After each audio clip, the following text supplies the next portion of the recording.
حضرت انس رضی اللہ عنہ سے روایت ہے، رسول اللہ صلی اللہ تعالی علیہ وسلم کا ارشاد ہے، جس شخص نے فجر کی نماز کے بعد کسی سے گفتگو کیے بغیر سورۃ قل هو اللہ پڑھی، جس شخص نے فجر کی نماز کے بعد کسی سے گفتگو کیے بغیر سورۃ قل هو اللہ پڑھی تو اس دن اس کے لیے 50 صدیقین کے عمل کے برابر ثواب لکھا جائے گا۔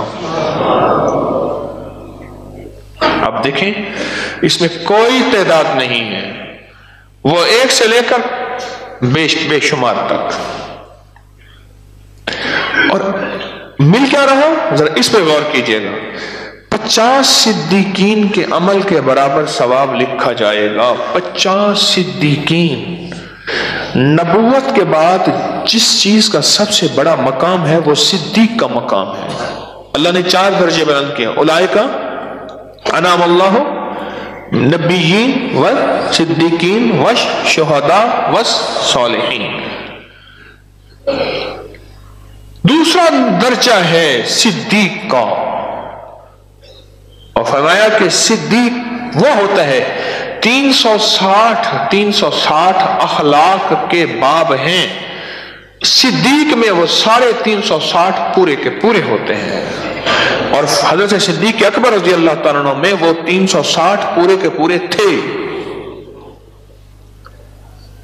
بولو، اور فرمایا صدیق قیامت کے دن نبی نہیں ہوں گے لیکن صفوں میں کھڑے ہوں گے صدیق، اور اللہ پاک کی آواز آئے گی میرے صدیق کہاں ہیں؟ اور فرمایا سب سے پہلے صدیق اکبر رضی اللہ تعالیٰ عنہ قدم بڑھائیں گے، اور ان کے قدم بڑھانے پہ خود فرشتوں کو بھی حیا آ جائے، ان کے قدم اٹھانے میں اتنا حیا اور اتنا ان کے اندر وقار ہے۔ جس کو 50 صدیقین کا مقام مل جائے کہ عمل کے برابر ثواب مل جائے، صدیق کتنا بڑا عمل کرتا ہوگا اور کتنی عبادت کرتے ہوں گے، اور اللہ کا جو نیک بندہ جس کو صدیق کا مقام ہے اس کی عبادت کیا ہوگی، اس کی تسبیح کیا ہوگی، اس کا مانگنا کیا ہوگا، اس کی زاری کیا ہوگی، پھر فرشتوں کے ہاں اس کا مقام کیا ہوگا، اور پھر اس کی دعا پہ آمین کیا ہوگی۔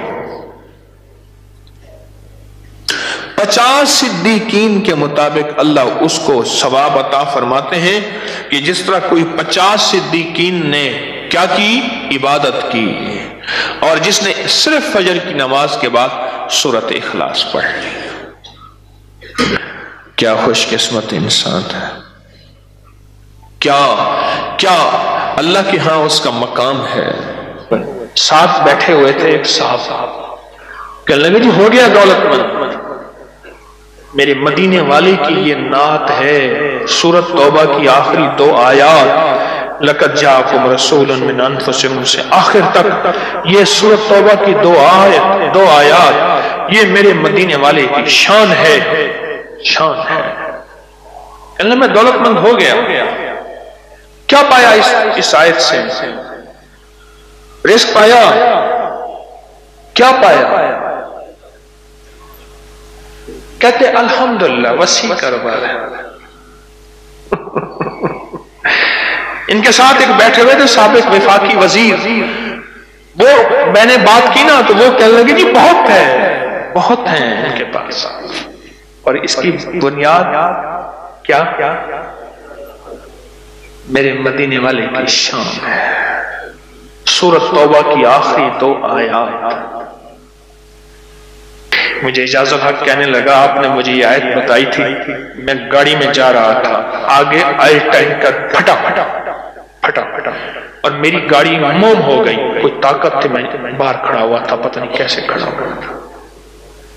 الیکشن کے دوران میری کارنر میٹنگ تھی، جلسے ہوتے ہیں، میں یہ آیت پڑھ رہا تھا، دل میں آیا بس میں چلا جاؤں، یوں میں گیا اور ٹرانسفارمر میں بم پھٹ تھا اور وہ پھٹ گیا۔ سورۃ توبہ کی آخری 2 آیات، یہ میرے مدینے والے کی نعت ہے، یہ میرے مدینے والے کی شان ہے۔ اس میں حفاظت ہے، اس میں کفایت ہے، اس میں کفالت ہے۔ اس میں روحانیت ہے، اس میں نورانیت ہے، اور اس میں مدد ہے۔ کیا بتاؤں، ہارون رشید کی ایک باندی تھی، بہت اس سے محبت تھی، دل تھا، الفت تھی، شکل و صورت کی بیچاری بالکل مختصر تھی۔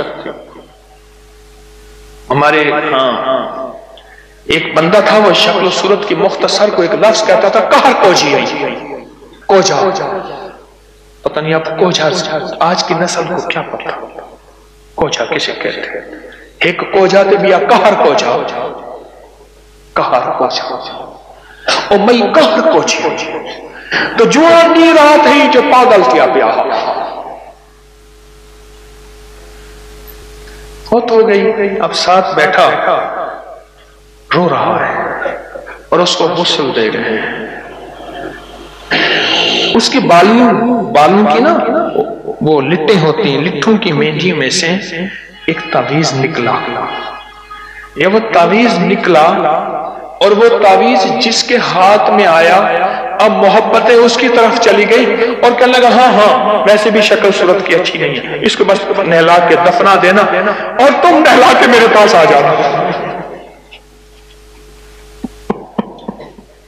اللہ دا بندہ کیا تھی گئے تھے، کوئی گالا تھی گئی، پاگل تھی گئی، کوئی خدا دا نام من کے، اس نے کہا اس میں نہیں، اس تعویذ میں تھا، یہ جس کے پاس آئے گا۔ جب اس تعویذ کو کھولا وہ ایک خاص ترتیب سے لقد جاءکم رسول لکھا ہوا تھا۔ محدثین نے لکھا ہے، بڑے بڑے اولیاء نے لکھا ہے، صلحاء نے لکھا ہے، اس تعویذ کے اندر، اس آیت کے اندر اللہ نے یہ تاثیر بھی رکھی ہے کہ اگر اس آیت کو انسانیت کی محبت کے لیے، عالم کی محبت کے لیے پڑھا جائے تو اللہ پاک انسانوں اور عالم کو محبتیں اور تسخیر پیدا کر دیتا ہے۔ حتیٰ کہ آپ اس آیت کو جنات کی محبت کے لیے پڑھیں تو میرے پاس واقعات ہیں کئی کہ جنات دوست بن گئے، تابع نہیں کرنا، کبھی یار بنانا ہے، دوست بن گئے۔ اس آیت کو ایک بندے نے جنات کی محبت کے لیے پڑھا کہ یا اللہ جو جن نیک ہیں وہ میرے دوست بن جائیں، وہ خود بخود آ گئے، خود بخود آ گئے۔ اور جنات کی محبت میں دیوانے اور جن ہیں جو دن رات محبت ہے، دن رات پیار ہے، اور دن رات کہتے ہیں کوئی خدمت، کوئی کام، کوئی ہمارے لائق حاضری حضوری، دن رات۔ مجھے ایک بہت بڑے ذمہ دار فرد نے بتایا کہ مفتی زین العابدین صاحب رحمت اللہ علیہ میاں والی کے نہایت غریب گھرانے سے تعلق تھا، داؤد خیل کے تھے، اور فیصل آباد میں ان کی ایک ہمشیرہ تھی، انہوں نے یہ لقد جاءکم رسول ان کا بہت زیادہ پڑھا، اللہ نے تمنگری کی انتہا کر دی۔ شیخ ابوبکر شبلی تشریف لائے تو ایک بندہ محدث کی بارگاہ میں وہ کھڑے ہو گئے، استقبال کیا اور پیشانی پہ بوسہ دیا۔ شاگرد کہنے لگے حضرت یہ تو کوئی دیوانے ہیں، آپ نے ان کے ساتھ ایسا کیوں کیا؟ اب جواب سنیں ذرا غور سے، جواب سنیں۔ اور میں نے اپنے آقا حضور سرور کونین صلی اللہ تعالی علیہ وسلم کو خواب میں ایسا ہی دیکھا۔ یہ خواب میں حضور کی بارگاہ میں گئے، حضور کھڑے ہوئے، حضور نے استقبال کیا، عزت سے بٹھایا اور ان کی پیشانی پہ بوسہ دیا، اور میں نے پوچھا کہ یا رسول اللہ صلی اللہ علیہ وسلم، یہ آپ کی بارگاہ میں اس بندے کا استقبال، اس کی وجہ کیا؟ کہا 40 سال سے ہر نماز کے بعد پڑھتا ہے لقد جاءکم رسول من انفسکم، یہ آیت پڑھتا ہے، سورۃ توبہ کی آخری 2 آیتیں پڑھتا ہے ہر نماز کے بعد۔ 40 سال ہو گئے ہیں میری بارگاہ میں، حضور کی بارگاہ میں یہ استقبال بھی ہے، اور حضور کی بارگاہ میں یہ وقار بھی ہے، اور حضور کی بارگاہ میں یہ مقام بھی ہے۔